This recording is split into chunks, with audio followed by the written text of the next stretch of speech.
Hello बच्चों, good evening. आपका ये चैप्टर भी लगभग खत्म होने के कगार पर है। 2 से 3 लेक्चर में खत्म हो जाएगा। आपको मान के चलो आज 2 दिन में आपका संडे तक इसको भी फिनिश करेंगे हम लोग, है ना।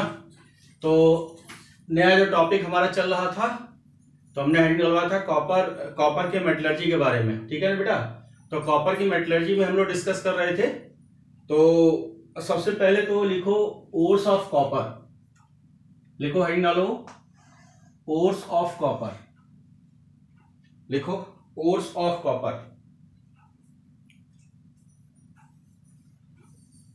ठीक है। ओर्स ऑफ कॉपर का मतलब क्या है कि हमें जो कॉपर किस किस फॉर्म में मिलता है, ठीक है ना। तो सबसे पहले देखो बेटा, एक होता है पिकॉक, पिकॉक ओर बोलते हैं इसको, यानी उसी जैसा कलर होता है, पिकॉक जैसा कलर होता है ना। और इसी को जो है बोर्नाइट भी बोलते हैं, BORNITE, बोर्नाइट बोलते हैं। और इसका जो फॉर्मूला होता है Cu5FeS4। फिर से मैं बोल दे रहा हूं, Cu5FeS4, ठीक। दूसरा है आपका क्यूप्राइट, तो क्यूप्राइट को ही हम लोग बोलते हैं रूबी कॉपर, ठीक है। रूबी कलर जानते हो, रेड कलर का पत्थर होता है, हाथ में लोग पहनते हैं आप लोग, ठीक है। उसी कलर का एक होता है तो उसको बोलते हैं रूबी कॉपर। और इसका जो फॉर्मूला होता है Cu2O, ठीक। लिखो क्यूप्राइट या और रूबी कॉपर Cu2O, ठीक है बच्चों। इसके बाद तीसरा जो है आपका मैलेकाइट ग्रीन, मैलेकाइट ग्रीन। तो इसका मतलब एक बात थोड़ा ध्यान समझिएगा, मैलेकाइट ग्रीन जो होता है ग्रीन कलर का बिल्कुल नहीं होता है, ठीक है। तो इसका नाम तो जरूर रखा गया है लेकिन ग्रीन कलर का होता नहीं। इसकी कुछ प्रॉपर्टीज ऐसी होती है जो ग्रीन कलर के कंपाउंड्स वगैरह बनाते हैं, इस वजह से ऐसा कुछ नाम दिया गया, ठीक। तो इसका जो फॉर्मूला होता है CuCO3.CuH का होल ट्वाइस। फिर से हम बोल दें CuCO3.CuH का होल ट्वाइस। अब ये लिखा हुआ है एज्यूराइट, एज्यूराइट ब्लू। बच्चों इन दोनों के फॉर्मूला में कोई चेंज नहीं है, बस थोड़ा सा एक चीज देखिएगा कि अगर कॉपर कार्बोनेट के आगे अगर 2 लिखा हुआ है तो एज्यूराइट होगा, और अगर 2 नहीं लिखा है तो मैलेकाइट ग्रीन होगा। बस थोड़ा सा माइन्यूट सा डिफरेंस है जिसकी वजह से आप लोग एग्जाम में कंफ्यूज हो जाते हो, ठीक। तो एज्यूराइट और मैलेकाइट दोनों में आप स्टार बना लेना, है ना। दोनों में आप स्टार बना लेना ताकि आपकी गड़बड़ी नहीं होनी चाहिए, ठीक। अब है डालो कि हम इसकी मेटलर्जी में, कॉपर की मेटलर्जी में यूज क्या करते हैं। तो लिखो process in metallurgy of copper, process in metallurgy of copper, ठीक। तो यहां थोड़ा सा कुछ बातों को हम डिस्कस करेंगे। पहला स्टेप जो हमने ले रखा है रोस्टिंग। तो हमने पहले भी एक बार आपको बताया था कि रोस्टिंग की अगर हम बात करेंगे, 2 प्रोसेस हम एक साथ यूज कर रहे थे। स्टेप 2 की अगर हम बात करें तो वहां पर बच्चों हमने एक बात यूज किया था, एक तो वर्ड यूज किया था कैल्सिनेशन और दूसरा यूज किया था रोस्टिंग। तो बच्चों कैल्सिनेशन में हम लोग बात कर रहे थे, उसमें ये हमने बताया था आपको कि कोई कार्बोनेट होगा या कोई हाइड्रोक्साइड होगा, तो उसके कंपाउंड को अगर हम गर्म कर रहे होते हैं, बच्चों इस बात का भी ध्यान रखिएगा कि जब हम गर्म कर रहे होते हैं तो वहां ऑक्सीजन नहीं होना चाहिए। अगर ऑक्सीजन हो गया तो वहां कैल्सिनेशन की बात नहीं करेंगे, वहां किसकी बात करेंगे, हम रोस्टिंग की बात करेंगे, ठीक है। तो कैल्सिनेशन में क्या बोला था हमने कि अगर कहीं पर कार्बोनेट होगा या हाइड्रोक्साइड होगा, तो अगर कार्बोनेट और हाइड्रोक्साइड का कोई कंपाउंड होगा तो हमारा जो फाइनल प्रोडक्ट बन रहा होगा CO2 या पानी बन रहा होगा। ये दोनों भी बन सकता है। कुछ केस मैंने दोनों का भी लिया था और आपको याद होगा कि मैंने मैलेकाइट ग्रीन की चर्चा वहां भी की थी। तो यहां पर मैलेकाइट ग्रीन में अगर हम इसको हीट करते हैं तो CO2 गैस भी निकलेगा और पानी भी निकलेगा, ठीक है। तो यहां पर ये प्रोसेस हो गया कैल्सिनेशन का। रोस्टिंग के लिए जो रिएक्टेंट लिया था उसमें खास बात क्या था कि सल्फर का होना बहुत जरूरी है। तो रिएक्टेंट में अगर सल्फर है और एयर के प्रेजेंट है तो इसका मतलब रोस्टिंग की तरफ हमारा इशारा है, ठीक। तो अगर रिएक्टेंट में सल्फर है और रोस्टिंग हम कर रहे हैं, एयर की प्रेजेंट है, तो 100% आप मान के चलिए कौन सी गैस निकलने वाली है, SO2। Is that clear? तो मैंने एक बात और बताया था कि SO2 की जगह SO3 भी निकल सकता है, SO4 भी निकल सकता है। ये डिपेंड करेगा कि आप रिएक्टेंट में ऑक्सीजन ले कितना रहे हो। अगर आप बहुत माइन्यूट ऑक्सीजन ले रहे हो तो SO2 निकलेगा, थोड़ी कंसेंट्रेशन बढ़ा दिया SO3 निकलेगा, और बढ़ा दिया तो हम SO4 निकलेगा, राइट? तो SO4, अगर SO4 कोई गैस नहीं है, ये किसी के साथ निकलेगा, मान लिया BSO4 या CaSO4, तो वो भी डिसोसिएट होकर कैल्शियम आयन को या मेटल को सेपरेट करने के बाद SO4 को सेपरेट करेगा, वो अलग बात हो गई। लेकिन हम लोग यहां अगर बात करेंगे रोस्टिंग की, जो बात करेंगे, तो रोस्टिंग में जो हमें गैस निकलने वाली है वो 100% SO2 निकलने वाली है, तो इसको मार्क करिए आप। दूसरी बात, रोस्टिंग के लिए मैंने जो मॉलिक्यूल्स लिया हुआ है CuFeS2, ठीक है, तो इसको हम लोग बोलते हैं कॉपर पाइराइट, ठीक है बेटा।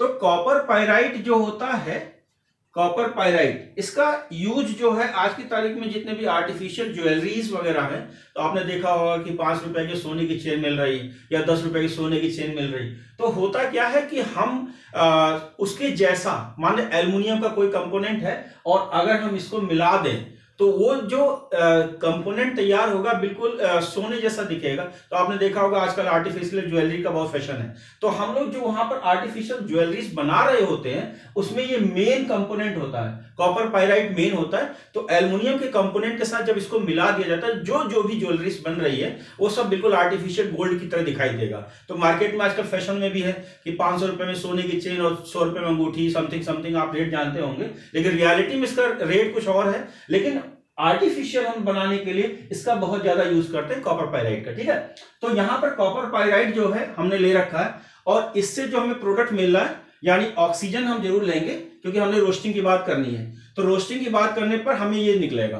तो दूसरी बात क्या है बेटा कि यहां पर एक तो FeS निकला हुआ है, देखो ये FeS है, तो जो आपका FeS निकला है उसको फिर से, क्योंकि ऑक्सीजन तो हम एक्सेस में ले चुके हैं, तो FeS इस ऑक्सीजन के साथ FeO बना लेगा, आयरन ऑक्साइड बना लेगा, और रहा ये Cu2S, इसको क्यों छोड़ देंगे जब इसने फिर से ऑक्सीजन के साथ रिएक्शन कर दिया। ये तो गैस निकल गई, हमारे एटमॉस्फेयर बाहर हो गई, चलो मैंने एरो लगा दिया, तो ये तो बात खत्म हो गई। अब हमने इसकी बात करनी है, इसकी बात, और रोस्टिंग की बात कर रहे हैं तो एयर हमारा एक्सेस में होगा। तो यहां पर जब एयर एक्सेस में है तो इसके साथ एयर, इसके साथ इसने ये बना लिया और इसके साथ इसने बना लिया। ये दोनों जो प्रोडक्ट हैं इनको बोलते हैं पार्शियल रोस्टिंग, है ना। क्या बोलेंगे? Product of partial roasting. यानी कि पार्शियल वर्ड क्यों यूज कर दिया?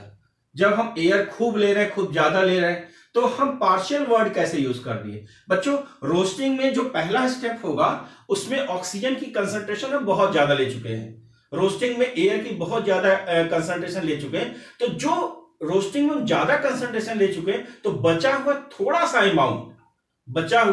सा अमाउंट जो है ऑक्सीजन, जो प्रोडक्ट को फिर से दूसरे प्रोडक्ट में कन्वर्ट करेगा। तो यहां ऑक्सीजन की थोड़ी सी कमी हो गई, जिसकी वजह से मैंने यहां वर्ड यूज किया partial roasting. Is that clear? चल नोट करिए फटाफट।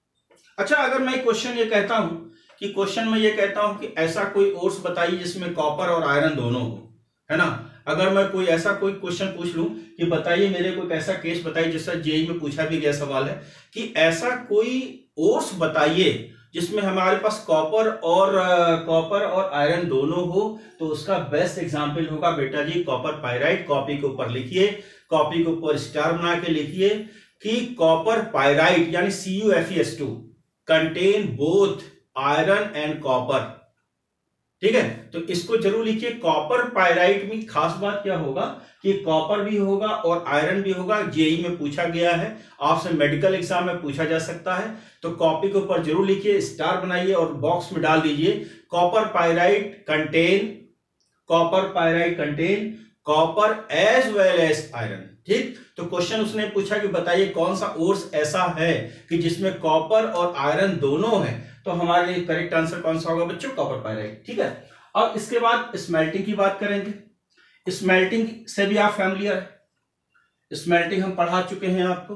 तो स्मेल्टिंग में हमारे जो पहले स्टेप में यानी रोस्टिंग में हमने जो लिया हुआ है बच्चों ध्यान से देखो, रोस्टिंग में जो लिया हुआ है हमारे पास आयरन ऑक्साइड है।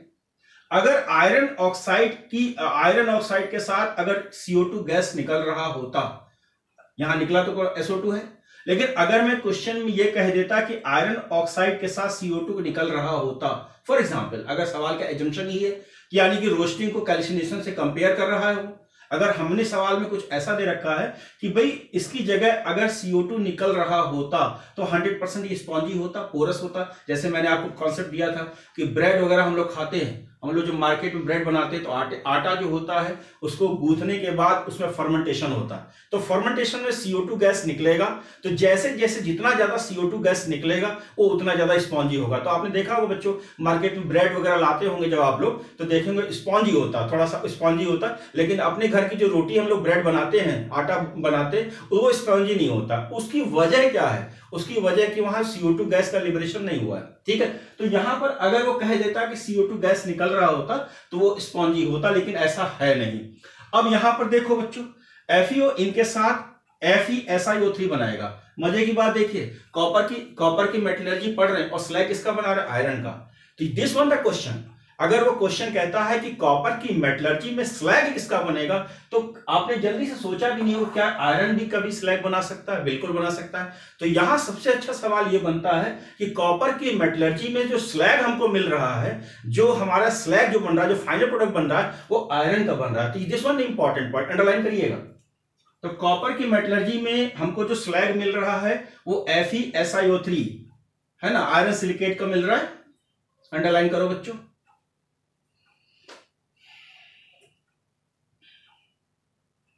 लिखा है बेटा?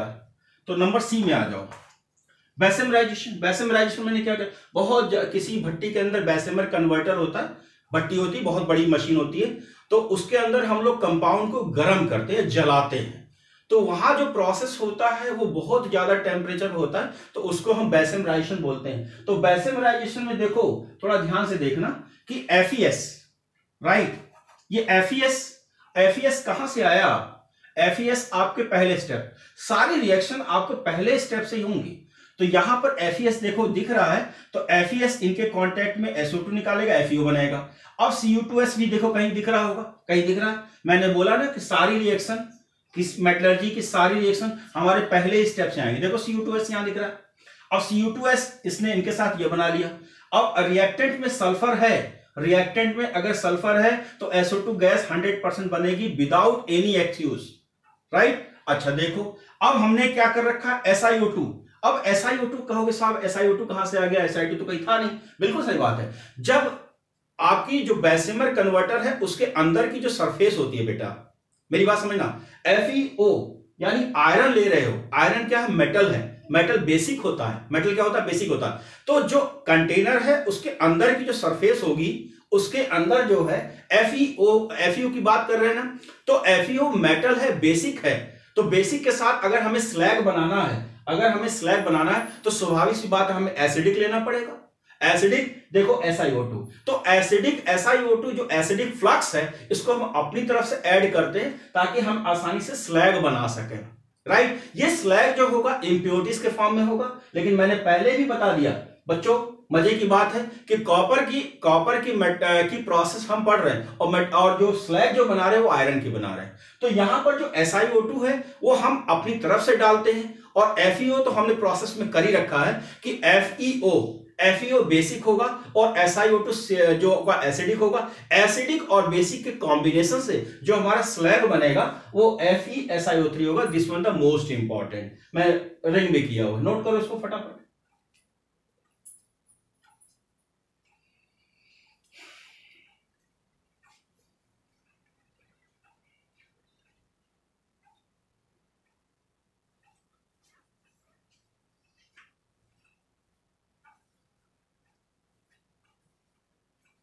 लिखा बच्चों? अब देखो पैरेलल रिएक्शन, ये कोई केमिकल की रिएक्शन नहीं है। पैरेलल रिएक्शन का सिर्फ इतना मतलब है कि जो हमने यहां से लेकर यहां तक का सफर तय किया, पर्टिकुलर 2 स्टेप में भी कर सकते हैं, है ना। यानी किसी रिएक्शन के पैरेलल, हम मान लिया किसी रिएक्शन को पढ़ रहे हैं, 40-50 स्टेप पढ़ रहे हैं, या हम किसी प्रोसेस को कर रहे हैं, बहुत सारा समय लग रहा है, हमने मान लिया कि किसी रिएक्शन कंप्लीट कर रहे हैं 4 से 5 दिन या 6 से 7 दिन, या कभी कभी ऐसा भी होता है कि महीने महीने लग जाते हैं, तो हम साइड वेज यानी साइड में हम दूसरे तरीके से भी इसको बना सकते हैं, तो इसी वजह से इसको लिखते हैं पैरेलल रिएक्शन, राइट। तो पैरेलल रिएक्शन के लिए हमने क्या ले रखा है कि Cu2S, बच्चों ध्यान से समझिएगा, रिएक्टेंट में सल्फर है, ऑक्सीजन ले रहे हैं, ये इशारा कर रहा है रोस्टिंग का, यानी पहला स्टेप, और हमारा ये बन गया तुरंत सॉल्ट बन गया Cu2SO4। बच्चों हमारी बात सुनो, अब Cu2SO4 में अगर Cu2 मिला दें तो देखो कॉपर मिल गया, यानी यहां से लेकर के यहां तक हमें कोई करने की जरूरत ही नहीं थी, यहां से यहां तक हमें करने की जरूरत नहीं थी। पैरेलल रिएक्शन का मतलब 2 स्टेप में आपकी रिएक्शन क्या हो गई, कंप्लीट हो गई। This one the parallel reaction, note करो।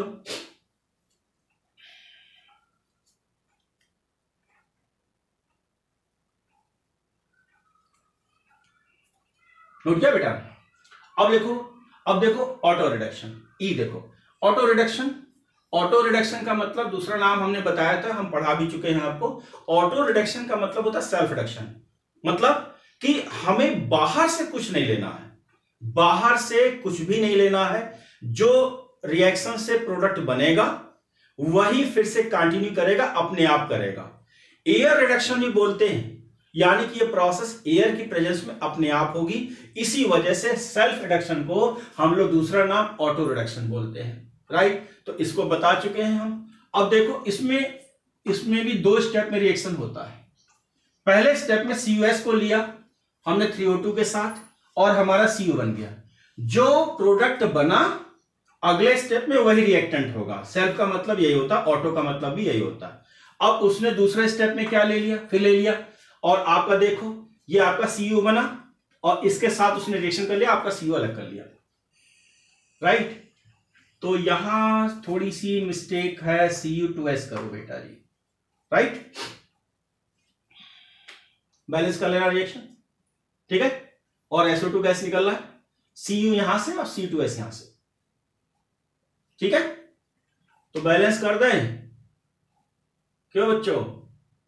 तो कितने हो गए, चलो ये कर ले, ये 2S कर ले, तो ये कितने हो गए, 6Se हो गए, और SO2 कितने हो गए बच्चों, 2SO, ठीक है, नोट कर लो। ये आपका JEE में 2 से 3 बार पूछा गया सवाल है।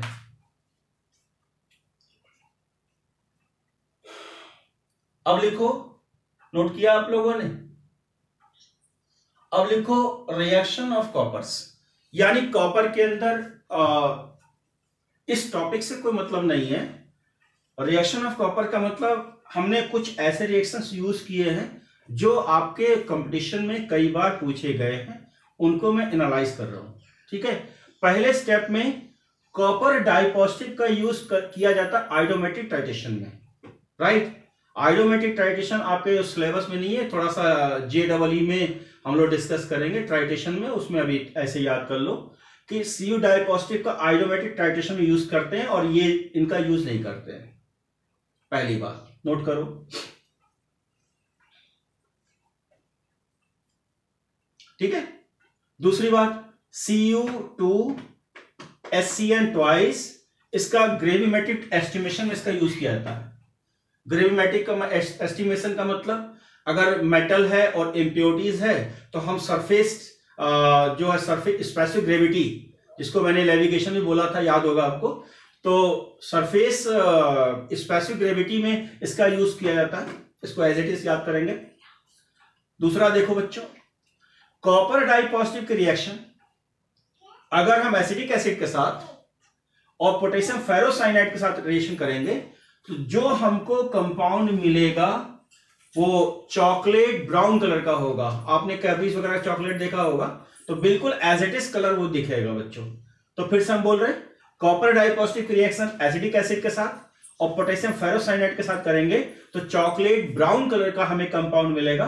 अंडरलाइन करें, चॉकलेट ब्राउन।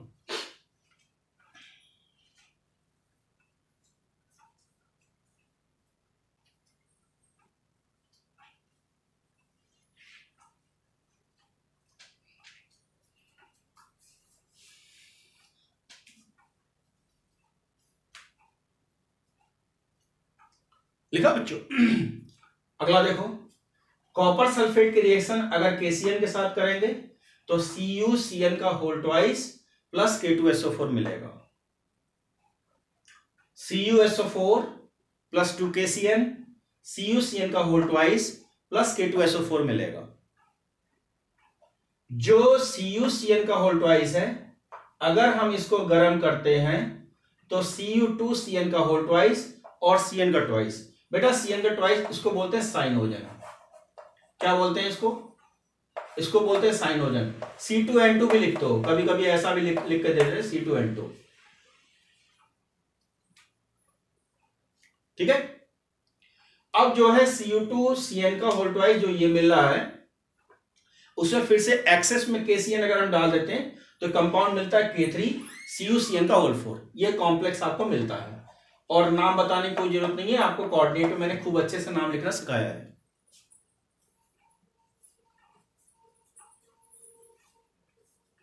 नेक्स्ट देखो बेटा, अगर मैंने कॉपर की रिएक्शन एक्वस मीडियम में सल्फर डाइऑक्साइड और ऑक्सीजन के साथ कर दिया तो ये कॉम्प्लेक्स मिलेगा।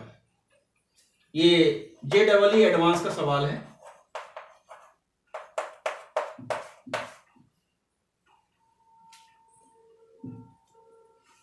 लिखा बेटा? एक पॉइंट और देखो, नोट करो फटाफट, नोट करो इसको। तो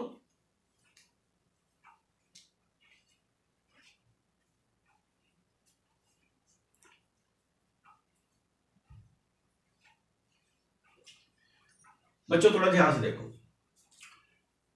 कॉपर को हम कॉपर लेने के बाद उसको हम एटमॉस्फेयर में रख रहे हैं और ऐसा एटमॉस्फेयर होना चाहिए कि मॉइस्चर हो।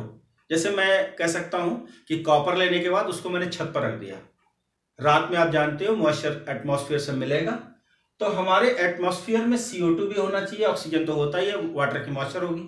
तो जैसे ही कॉपर को आप देखोगे 2 से 3 दिन के लिए छोड़ दोगे तो जो कॉपर की रॉड आपने रखा हुआ है उसके चारों तरफ एक ग्रीन कलर की फिल्म दिखाई देगी। फिल्म का मतलब पिक्चर से मेरा इशारा नहीं है, मेरा एक लेयर दिखाई देगा, ग्रीन कलर का लेयर दिखाई देगा।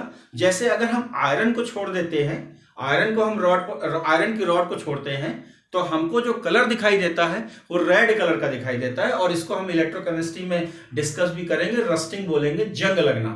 तो जैसे कि आयरन में जंग लग रहा है तो उसी तरीके का, जंग तो नहीं है, रस्टिंग तो मैं नहीं बोलूंगा इसको, ये कॉपर है। रस्टिंग क्यों नहीं बोलूंगा? रस्टिंग के लिए मेटल का बहुत मोस्ट इलेक्ट्रोपॉजिटिव होना जरूरी है, यानी कि मोस्ट इलेक्ट्रोपॉजिटिव अगर मेटल होता तो रस्टिंग होता जैसे आयरन। तो आयरन की रॉड को अगर मैंने छत पर रख दिया और 1-2 दिन 3-4 दिन के लिए छोड़ दिया तो जैसे जैसे एटमॉस्फेयर की नमी आएगी तो आप देखेंगे लोहे पर जंग लगना शुरू हो जाएगा, तो उसी को हम रस्टिंग बोलेंगे। ठीक है ना?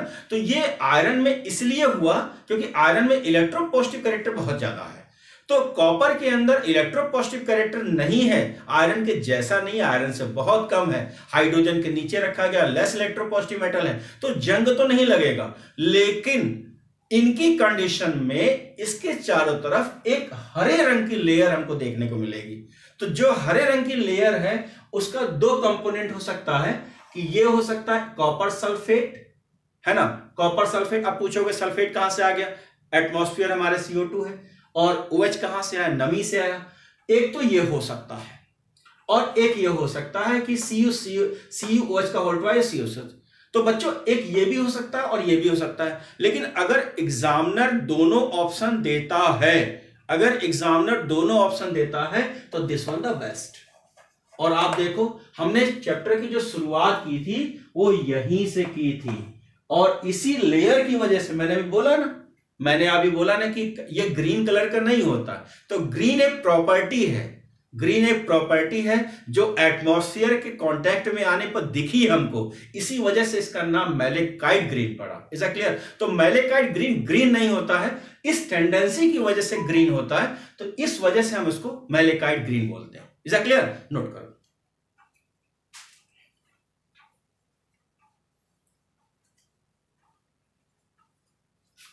लिखा बच्चों? तो नेक्स्ट हैंड डालो, मेटलर्जी ऑफ टिन। मैं लिख दूं?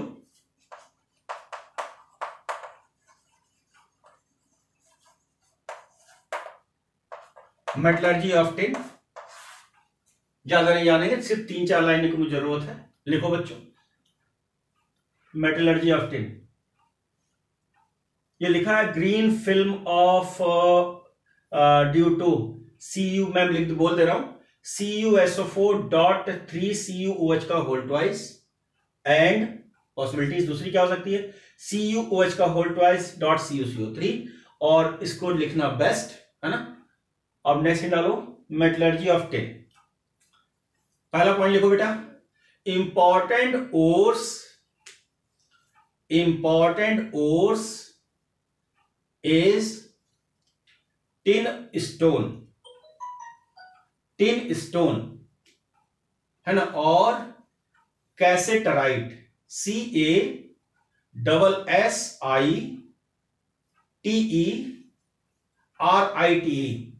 ब्रैकेट में लिखो SnO2 है ना। नेक्स्ट लाइन से लिखो, in metallurgy of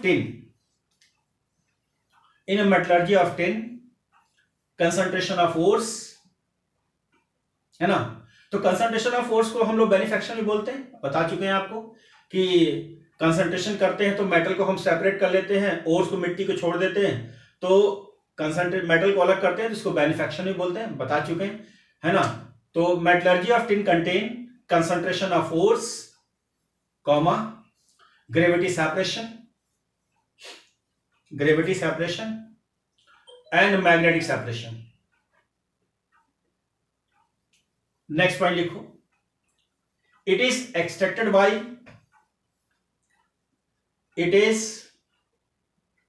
extracted bye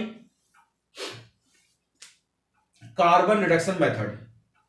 तो कार्बन रिडक्शन के लिए मैंने दूसरा नाम भी बताया था आपको, स्मेल्टिंग, मैंने चर्चा भी फिर किया, देखो स्मेल्टिंग है ना, कार्बन रिडक्शन, यानी ये रिडक्शन होगा इन प्रेजेंस ऑफ कार्बन है ना। Extraction bye carbon reduction method, तो रिएक्शन जरूर लिखो बच्चों, SnO2 + 2C, SnO2